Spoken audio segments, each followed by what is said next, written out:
estamos na aula 6 do curso de Segurança da Informação. A ideia é essa aula é discutir software malicioso de uma forma geral, né? O que eles podem fazer, como eles são construídos, como detectar, principalmente, como evitar que eles invadam uma máquina.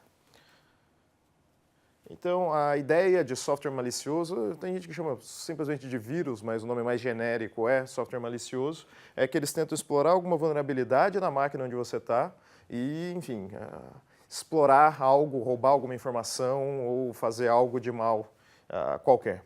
Então, tem vários tipos. A ideia é discutir um pouco alguns dos tipos e depois falar das formas de evitar todos esses tipos, né? Ferramentas antivírus, coisas do gênero. Existem várias ameaças possíveis, então vamos discutir elas com um pouquinho de nome. Não tem um consenso universal sobre os nomes que se aplicam aqui. Esses são os nomes comumente utilizados na literatura para classificar cada tipo de malware.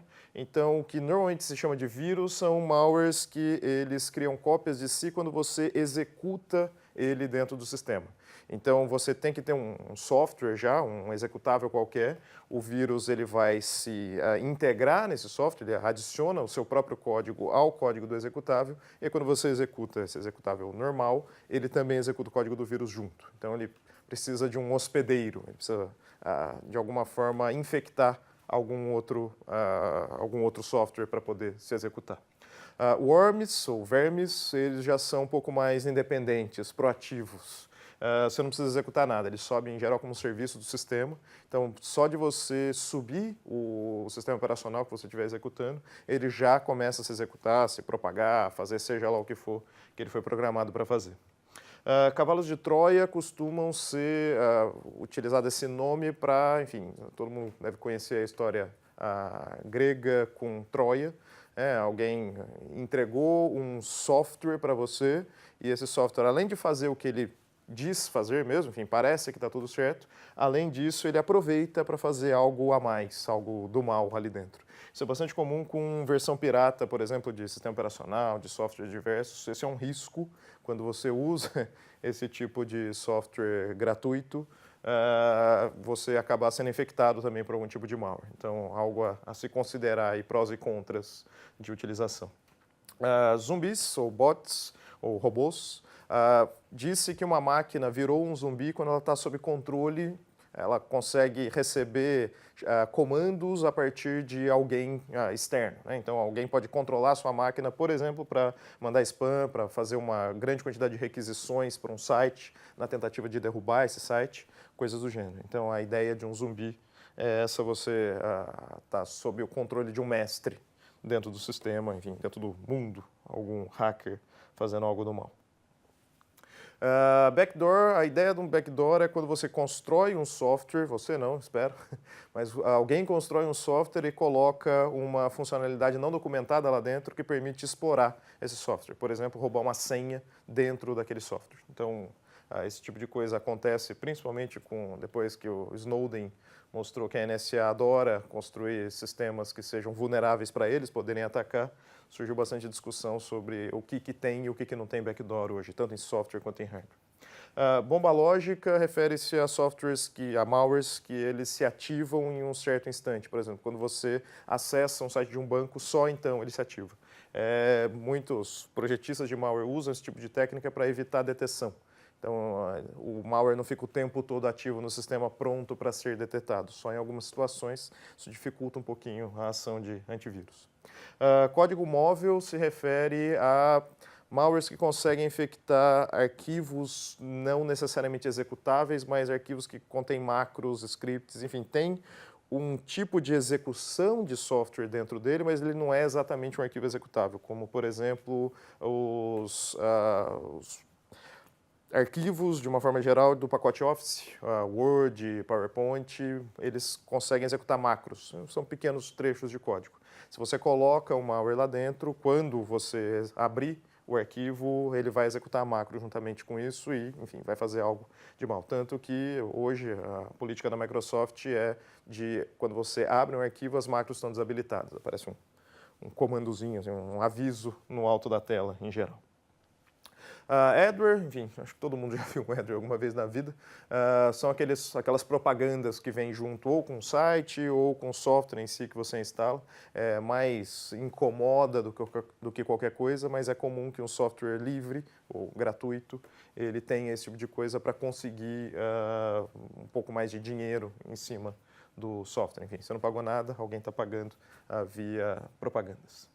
Spammers são, enfim, todo mundo provavelmente já foi vítima de spammer, são aqueles malwares que enviam uma grande quantidade de e-mails não solicitados às vítimas, e, enfim, mais atrapalha do que qualquer coisa, às vezes tem também algum malware junto com o spam.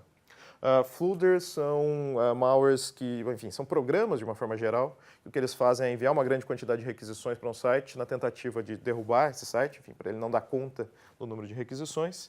E rootkit, que é a pior praga possível, é um malware que consegue acesso de root na sua máquina. Isso significa que ele tem acesso administrativo, ele pode fazer o que ele bem entender lá dentro. E esses são os caras provavelmente mais difíceis de se remover, exatamente porque ele tem controle, inclusive, sobre o seu antivírus. Então, complicado esse tipo de ameaça, especificamente. E, quase por fim, keyloggers são malwares que costumam pegar teclado, né? Enfim, teclas, né? O key aqui é de teclas. Então, eles conseguem, por exemplo, roubar sua senha quando você está entrando no banco, com a sua senha. Só de pegar a sua digitação, dá para pegar a senha e usar ela para tentar, por exemplo, roubar dinheiro da sua conta. Spyware é um pouco mais amplo do que a ideia de keylogger. Eles também podem capturar diversas informações como toques de teclado, mas além disso pode pegar coisas como o clique do mouse, pegar a captura de tela, pegar a foto da sua tela num certo momento para, por exemplo, evitar... tem aqueles bancos que usam um tecladinho virtual, que você clica nos números ao invés de digitar a sua senha diretamente no teclado. Essa ideia é exatamente para evitar keyloggers, mas tem spywares diversos que eles conseguem pegar também a tela para saber onde você clicou e tentar roubar a sua senha. E ransomware, que ganhou notoriedade principalmente em 2016, 2017, com o bendito do WannaCry. O que ele fazia era roubar então, os dados no sentido de ele cifra os dados e você precisa pagar para o dono do malware para que ele te dê a chave de decifração. Senão, você perde os dados, pura e simplesmente. Então, é um sequestrador de dados, um ransomware. A princípio pode parecer que é muito difícil programar esse tipo de coisa, infelizmente não é, como tudo que tem algum interesse de mercado, alguém constrói um software que ajuda no desenvolvimento.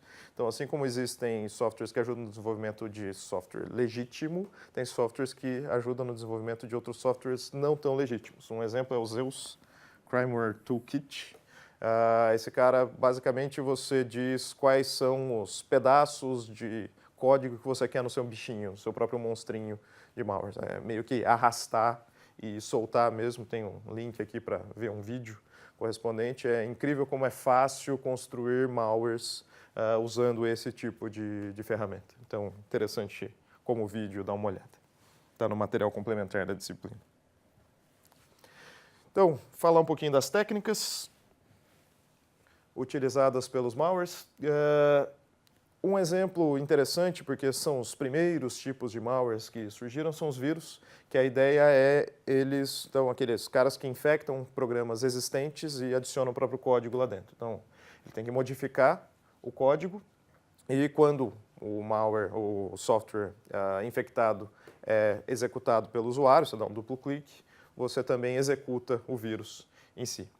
Tem 3 componentes básicos: componente de infecção, que é como ele consegue criar cópias de si; componente de ativação, que é fazer a atividade qualquer do mal, tem algumas condições possíveis, por exemplo, acessar o site de um banco com um certo horário específico; e a carga útil, que é exatamente o que ele faz. Por exemplo, pode destruir dados, pode recrutar sua máquina para uma rede zumbi, ele pode roubar os seus dados, sequestrar os seus dados, né, cifrar e exigir uma chave de decifração, coisas do gênero. Aqui tem um exemplo simples do que seria uma estrutura básica de um malware. Então, basicamente o que ele faz? Ele tem um código para infectar executáveis e o que ele vai fazer, então, é procurar arquivos E se não tiver um marcador de infecção, ou seja, se o software, aquele executável, não estiver ainda infectado, como é que ele sabe isso? Ele pode colocar um marcador no início do software só para dizer, ó, infectado ou não infectado. Se ele não tiver infectado ainda, ele vai ser infectado. E ele pode se ativar e causar o dano em algum momento, quando ele bem desejar, quando uma certa condição for satisfeita. Então esse é um exemplo simples, bastante simples de vírus, coisas que podem ser utilizadas para construir um vírus. E do jeito que ele está descrito, ele tem alguns probleminhas. Primeiro que para detectar esse tipo de coisa não é tão difícil, é só procurar esse marcador aqui. Você vai saber também que o vírus está presente naquele pedaço de software, naquele executável. E a segunda coisa é que se ele sempre se adicionar ao programa legítimo, ele vai aumentar o tamanho do programa. Então dá para, de alguma forma, detectar por tamanhos e também por um marcador de infecção. Como é que os vírus modernos evitam esse tipo de coisa? Bom, primeiro que a expansão nem sempre vai acontecer. Ele pode se comprimir, né? Enfim, ele faz um zip. Internamente, ele também se comprime para ficar do mesmo tamanho que o programa original. Então, só olhar o tamanho não vai te dar nenhuma informação útil se o programa está infectado ou não está infectado. Além disso, não necessariamente ele vai colocar o marcador de infecção sempre igual. Pode ter alguma coisa que se altera o tempo todo. O próprio software do vírus pode se alterar o tempo todo. E não tem por que ele ficar às claras, deixar às claras o próprio código dentro do sistema. Ele pode se decifrar em tempo de execução. O que isso significa? Que se você fizer uma varredura no seu disco, não tem absolutamente nada de estranho. Quando ele se executa, ele está na memória RAM, aí sim ele aparece, o marcador de infecção aparece em algum ponto. Então, esse tipo de técnica evita a detecção por antivírus. Outras características, enfim, tem muitas características para evitar a detecção de malwares atualmente. Então, uma delas é o fato de ser multiplataforma. Dizem que o Windows é extremamente vulnerável, pega vírus, e as outras plataformas nem tanto. A ideia toda é que não é exatamente o Windows que é mais vulnerável, é que o Windows está mais difundido, tem muito mais usuários de Windows do que de outras plataformas. Existem malwares para absolutamente todas as plataformas existentes, mas tem mais esforços sendo feitos no Windows simplesmente porque é o sistema operacional mais comumente utilizado. Mas, enfim, vários exploits, né? Enfim, várias vulnerabilidades podem ser exploradas em diversos sistemas operacionais distintos. Boa parte dos malwares, eles não têm uma única técnica de infecção, eles podem tentar quebrar senhas, eles podem tentar achar uma vulnerabilidade num serviço específico executando. Então, são várias formas de tentar atacar o sistema que são utilizados por malwares normais atualmente. Uma outra característica é a propagação rápida. Provavelmente o mais comum nesse caso são os worms, porque eles se propagam sem a necessidade de execução do software em si, né, sobe como serviço. Então, nesse caso, boa parte dos worms hoje eles já vêm com alguns endereços carregados para eles conseguirem se propagar, ou com acesso a um centro de comando que passa novos endereços para ele conseguir se propagar. Então, em geral, a curva de infecção de um worm é exponencial. Rapidamente, ele consegue infectar um grande número de máquinas, exatamente porque ele consegue achar facilmente várias máquinas que podem ser vulneráveis. Boa parte dos malwares hoje também são polimórficos e metamórficos. Polimórfico quer dizer que existem vários códigos diferentes. Então não adianta, esse trecho de código é desse malware. Não, existem várias cepas de malwares do mesmo malware com códigos um pouquinho diferentes, exatamente para tentar evitar a detecção. E metamórfico é aquela história dele se trocar, o código se altera em tempo de execução. Então, uma parte do código é alterar o próprio código. Então, fica mais difícil ainda de detectar. Enfim, você nunca consegue achar, esse trecho de código é um malware. Não dá para saber, ele se altera em qualquer momento. Boa parte dos malwares também, o que é um risco grande, viram portas de entrada para outros malwares. Então, virou um negócio, no final das contas. Se eu consigo infectar uma máquina, eu posso vender esse acesso a essa máquina para terceiros que queiram utilizar ela para qualquer fim ilícito, para minerar Bitcoin, para mandar spam para alguém, coisas do gênero. E o tipo mais perigoso de vulnerabilidade que pode ser explorada é o que a gente chama de vulnerabilidade do dia zero. Isso significa que nenhum malware tem, ou nenhum antivírus, desculpe, tem a capacidade de detectar esse malware porque ele explora algo que é desconhecido ainda pelo antivírus. Então, esse tipo de vulnerabilidade que ainda não foi detectada, não tem um antivírus para isso, especificamente, são o tipo mais perigoso de vulnerabilidade.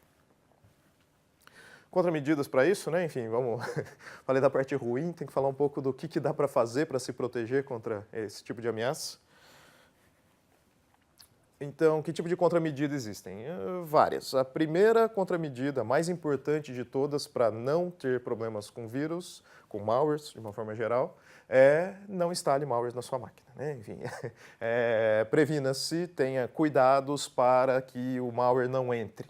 Então, manter o sistema atualizado, manter um antivírus atualizado são coisas importantes. O problema é que, enfim, não dá para sempre prevenir, né? Muitas vezes vai ter alguma coisa de exploração do dia zero, por exemplo. Não existe ainda uma atualização para um problema que foi descoberto por alguém com fins maliciosos. Então, no final das contas, você pode ser infectado. Então, exatamente por isso é importante ter um sistema antivírus que o que ele vai fazer é detectar o malware, identificar ele e conseguir, espera-se pelo menos, remover esse malware ali dentro. Então você pode ter que remover o programa inteiro, pode ter que formatar a máquina, mas é importante você ter alguma ferramenta que consiga, de alguma forma, fazer a remoção. Então, o que é a ideia de um antivírus? Como é que um antivírus consegue fazer esse tipo de coisa? Bom, tem alguns tipos de técnicas que são utilizadas por antivírus para detectarem os malwares. A primeira técnica mais básica são os antivírus baseados em assinatura. O que faz um antivírus baseado em assinatura? Ele simplesmente procura por trechos de código que são conhecidos. Então, um malware específico tem essa cara, eu vou procurar por essa cara dentro do sistema. Antivírus mais modernos, eles não ficam só no trechos exatamente conhecidos, mas sim comportamentos conhecidos ou códigos que comumente aparecem em malwares. Então, coisas como se decifrar em tempo de execução, isso não é muito comum, pode indicar que aquele software é malicioso. Tentar fazer alguma coisa como acessar muito a rede ou tentar alterar o arquivo de sistema, algo que normalmente não é feito por programas legítimos, também pode indicar algum problema. Então, no final das contas, hoje os antivírus combinam essas várias técnicas e fazem o que a gente chama de scan ativo. Qual que é a ideia do scan ativo? Você não tem que rodar o seu antivírus, fazer uma varredura na sua máquina de tempos em tempos. Ele o tempo todo está monitorando os softwares que são executados, todos os programas, e está tentando achar algum indício de malware para você. Então, ele é muito mais proativo do que esperar você executar e fazer uma varredura no sistema. Como é que isso normalmente é feito? A gente chama de sandbox, né, caixa de areia. A ideia é, toda vez que você executa um programa e você tem um antivírus no sistema que tem um scan ativo, o que ele vai fazer, ele vai executar o programa não diretamente no sistema operacional, mas num ambiente protegido, onde esse programa está sendo monitorado pelo antivírus. Se ele detectar alguma coisa estranha, por exemplo, um trecho de código conhecido, se for um antivírus baseado em assinatura, ele já vai te dar um alerta. Então, depois de um tempinho, ele até libera esse programa para executar em cima do sistema operacional, mas a princípio ele faz um monitoramento de tempos em tempos, ele pode voltar a monitorar exatamente para ver se está tudo certo ainda. Essa é o que a gente chama de scan ativo e a questão de decifração genérica, que é toda vez que um sistema que seja protegido por um malware, que seja protegido por cifração, né, ele só se decifra em tempo de execução. Quando ele estiver executando nessa sandbox, o que vai acontecer é que o antivírus consegue analisar o código dele, né, porque ele vai se decifrar e aí o antivírus pode fazer alguma coisa com relação a ele, como matar o próprio programa ou avisar o usuário, olha, tem algo errado, melhor acabar com a execução desse programa aqui e fazer uma verificação mais a fundo. Outras contramedidas importantes. Bom, primeiro, contra rootkit é praticamente impossível ter uma prevenção boa, né? Porque, como eu disse, ele pode controlar todo o sistema, inclusive o seu antivírus. Tem um malware, por exemplo, que vem à mente, o Blue Pill, pílula azul. Não é a pílula azul que talvez você tenha pensado, é a pílula azul do Matrix, que o Neo podia tomar a pílula azul, ou a vermelha, a azul ele ficava na Matrix, a vermelha ele saía da Matrix. Então, o que o Blue Pill faz é colocar o seu sistema na Matrix. Ele coloca o seu programa inteiro, seu sistema operacional inteiro como uma máquina virtual e fica por baixo monitorando tudo. Inclusive, o seu antivírus está sob o controle do rootkit. Então, aí, o rootkit é o maior problema de todos, prevenção é essencial. Tem várias ferramentas de rede que podem ser utilizadas, firewall, sistema de detecção de intrusão, para tentar detectar um malware que esteja agindo ou mandando comandos de um lado para o outro. Então a gente vai discutir isso na aula 7 do curso.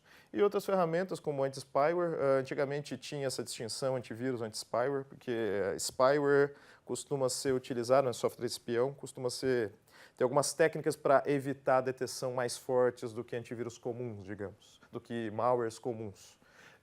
E no final das contas, os antivírus hoje já adicionaram, já incorporaram essas técnicas para tentar detectar mesmo os malwares que tentam se evadir com mais frequência, como um spyware. Então, em geral, é bom ter um antivírus, não um antivírus mais alguma coisa, até porque um pode interferir no outro, né? Colocar dois antivírus numa máquina, ou um antivírus e um anti-spyware, um pode interferir no outro negativamente.